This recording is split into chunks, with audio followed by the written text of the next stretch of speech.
Sir నమస్తే sir. నమస్తే విష్ణు గారు. రామచంద్రమూర్తి గారు ఇప్పుడు ఈ ఈటీఎఫ్‌ల విషయానికొస్తే ఈటీఎఫ్‌లని బీస్ అంటారు. అంటే గోల్డ్ బీస్ అని, లేదంటే బ్యాంక్ బీస్ అని, లేదంటే ఫార్మా బీస్ అంటారు కదా! ఏంటి అసలు పర్టిక్యులర్‌గా ఈ బీస్ అనేదానికి సరైన నిర్వచనం ఏంటి? చాలా మందికి ఇది డౌట్‌గా ఉంటది. అసలు బీస్ అంటే ఏంటని? హ్మ్. బీస్ అంటే ఏంటంటే bench mark exchange traded scheme. Okay. దాన్ని బీస్ అంటాం. సో, ఈ బెంచ్ మార్క్ ఎక్స్‌చేంజ్ ట్రేడెడ్ స్కీమ్‌లో ఫస్ట్ వచ్చింది నిఫ్టీ బీస్. నిఫ్టీ బీస్. ఓకే. అదే ATF exchange traded fund Nifty బీస్.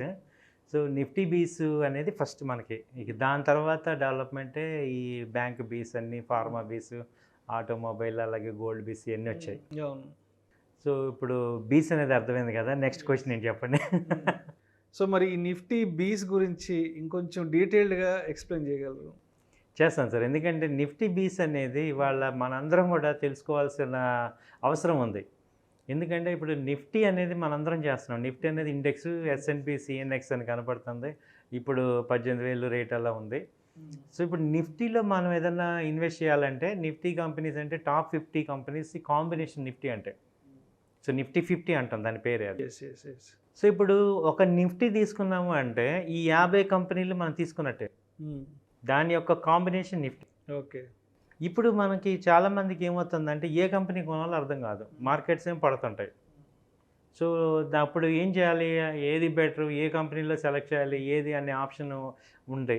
దానికి దాని తర్వాత ఏమవుతుందంటే మనం కొన్న కంపెనీ ఓవరాల్‌గా long term point of view చూసుకుంటే అది ఒక్కోసారి రిటర్న్స్ ఇస్తుంది, ఇవ్వకపోవచ్చు.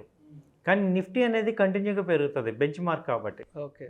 సో, ఇవాళ ఏమైందంటే అవేర్‌నెస్ ఇది ఆల్ ఇన్వెస్టర్స్‌కి కూడా కొంత పోర్ట్‌ఫోలియో నిఫ్టీలో కొనాల్సిన అవసరం ఉంది. ఎందుకంటే ఇదైతే కంటిన్యూగా గ్రో అవుతూ ఉంటుంది కదా! అప్ డౌన్ అవుతది. ఓవరాల్‌గా ఒక 5 ఇయర్స్ ఆరిజిన్ చూసుకుంటే మనకి ఇండెక్స్‌లు పెరుగుతాయి కదా! హ్మ్. కాబట్టి ఇవెటు పెరుగుతున్నాయి. అందుకే ఈటీఎఫ్ అవేర్‌నెస్ ఇవాళ అందరూ కూడా డిఫెన్సివ్ స్ట్రాటజీ ఏంటంటే ఈటీఎఫ్ఏ. బీస్ కొనుక్కోవటం, లేదంటే ఇన్వెస్ట్ చేసుకోవటం. యెస్. ఇప్పుడు డైరెక్ట్‌గా మనం ఒక కంపెనీ మీద క్లారిటీ లేదు, లేకపోతే ఒక కంపెనీ ఐడియా లేనప్పుడు మనం స్టాక్ మార్కెట్‌లో easy way of enter into the easy way ఇది ఈటీఎఫ్స్. దానిలో ఉన్న బీస్. యెస్. సో, అన్నిటికన్నా స్టాండర్డ్ ఫస్ట్ వచ్చింది ఏంటంటే నిఫ్టీ బీస్. నిఫ్టీ బీస్. ఓకే.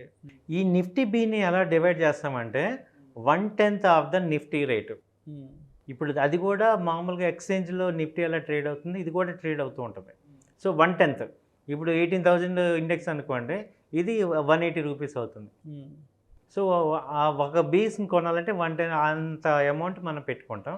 ఆ అమౌంట్ పెట్టుకొని ఆ బీస్ కొంటాం. తర్వాత ఇది అడ్వాంటేజ్ ఏంటంటే దీనిలో ఇది చాలా ఈజీలీ ట్రేడబుల్. హ్మ్. సో, తర్వాత ఈ గోల్డ్ లాగానే ఇది ఈ బీస్‌లో ఉంటుంది. అండ్ మనం అన్‌లిమిటెడ్ డేస్ క్యారీ చేసుకోవచ్చు. హ్మ్. సో, ఇది ఒక అసెట్ లాగా మనం పెట్టుకోవచ్చు దీన్ని. సో, దీనిలో మళ్ళీ లిక్విడిటీ ఈజీగా ఉంటది. ఎప్పుడు కావాలంటే అప్పుడు అమ్మేసుకోవచ్చు. సో, ఏ రకంగా చూసినా ఏమవుతుందంటే నిఫ్టీ బీస్ అనేవి మనకి చాలా ఒక అసెట్ లాగా మనం పెట్టుకోవచ్చండి. రైట్. అయితే అంటే ఇప్పటివరకు నిఫ్టీ బీస్‌లో ఉన్న ఫ్లెక్సిబిలిటీ గురించి చెప్పారు కదా! మరి డైరెక్ట్‌గా నిఫ్టీలో ట్రేడ్ చేస్తే? యెస్. ఎగ్జాక్ట్‌లీ అండి.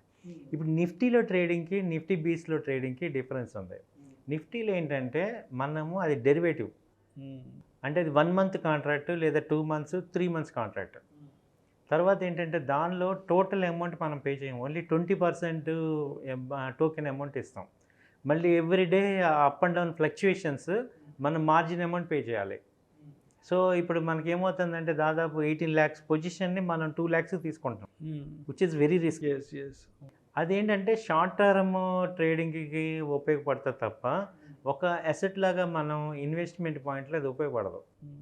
సో, చాలామంది ట్రేడర్స్ అందరూ కూడా ఫెయిల్ అయ్యేది ఏంటంటే కరెక్ట్‌గా టెక్నికల్‌గా నిఫ్టీని ట్రేడ్ చేయలేకపోతే లాస్ అయిపోతాం. అన్‌లిమిటెడ్ లాస్‌కెళ్తాం.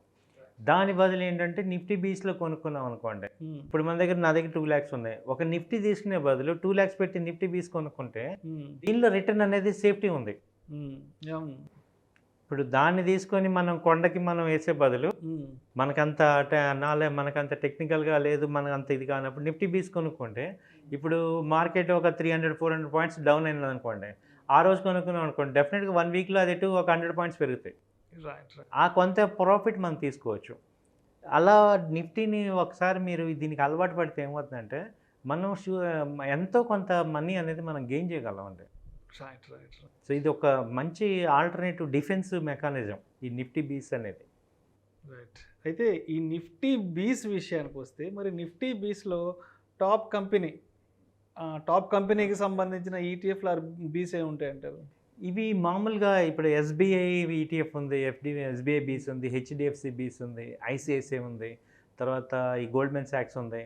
సో ఇవాళ టాప్ కంపెనీస్ అన్నీ కూడా మనకి ఐడిబిఐ బీస్ ఉన్నాయి, ఇప్పుడు హెచ్డిఎఫ్సి బీస్ ఉన్నాయి. సో అలాగే అన్ని మోతిలాల్ బీస్ ఉన్నాయి. ఇలా అన్ని కంపెనీలు ఏవైతే బ్రోకర్స్ ఉన్నాయో వాళ్ళందరూ బీస్ని ప్రమోట్ చేస్తున్నారు సార్.